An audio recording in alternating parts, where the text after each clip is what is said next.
पुढची बातमी मनसेमधून विविध मागण्यांच्या चर्चेसाठी आता मच्छीमार जे आहेत ते आता शिवतीर्थावरती राज ठाकरेंची भेट घेण्यासाठी पोहोचलेले आहेत। त्यांनी राज ठाकरेंची भेट सुद्धा घेतलेली आहे आणि त्यांची भेट घेऊन त्यांनी आपली गाऱ्हाणी राज ठाकरेंसमोर मांडलेली आहे। आता राज ठाकरे यावरती काय तोडगा काढतात हे सुद्धा पाहणं महत्त्वाचं असणार आहे। अनेक समस्या अनेक मुद्दे जे होते ते चर्चा करण्यासाठी मच्छीमार बांधव आज शिवतीर्थावरती दाखल झालेले होते।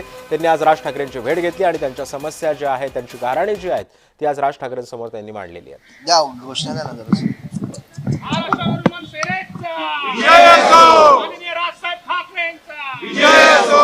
एक नारा दिल से मन से मुंबई आम्हाची नाही कोणाच्या बापाची। त्यांना आम्ही एक कोळी आहे ते नको आहे त्यांना। आज आमच्या घरामध्ये आम्ही परके झालो आहोत आणि राज साहेबांकडे आम्ही मोठ्या आस्थेने आलो आहोत आणि त्यांनी आम्हाला आश्वासन दिलंय की तो आमचा विषय ते फडणवीसांकडे सांगतील आणि आम्ही खूप त्यांच्याकडे आलोय आस्थेने आणि आम्हाला माहिती आहे आमचं काम होणार।